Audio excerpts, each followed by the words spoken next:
sida arkaysan waxaan dhex taagannahay xaruntii madaxtooyada dawlad goboleedka Hirshabeelle oo maalmo ka hor cadawga uu weerar culus ku soo qaaday waana aragtaan baaxadda burburka oo weerarku geystay runtii meeshaan waxa loo jeedaa in wax ka taagan aysan jirin intii ku dhimantana Ilaahay u naxariisto inta ku dhaawacantana Allah u boogadhayo waxaan rabnaa inaan u sheegno ummadda Soomaaliyeed iyo qaasatan dadka gobolka Hiiraan ama dawlad goboleedka Hirshabeelle ku dhaqan in aysan marnaba weerarkan oo kale uusan cabsi gelinaynin naha ka doonin halganka lagu jiro waxaan ka sii qaadi doonaa dhiiri waxaan ka sii qaadi doonaa horumar waxaan rajaynayaa in argagixisada la soo afjiro Ilaahay idinkiis dadkana waxaan u rajaynayaa guul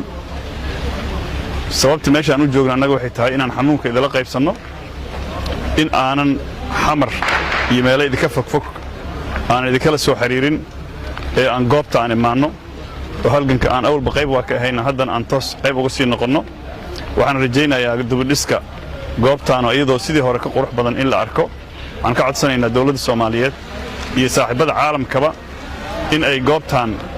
burburka aragtayga soo gaaray ay sida ugu dhaqsiyaha badan u soo gurmadaan dibadhisna lagu sameeyo magaalada markaad meeshaan istaagto ilaa meel fog wax taagan oo arkaysid lama arko taasina waxay ku tusinaysaa cadowtinimada ay qabaan iyo baaxilnimada ay rabaan in ay dadka ku weeraraan waxaan rajaynayaa maanta dabadeed in ummadda Soomaaliyeed aysan dadkaanu dhibaato ku haynin oo dhibaatadoodu tan iyo waxaan badnayn oo dabeeto ay ku ekaadaan madaxweyne soo dhawow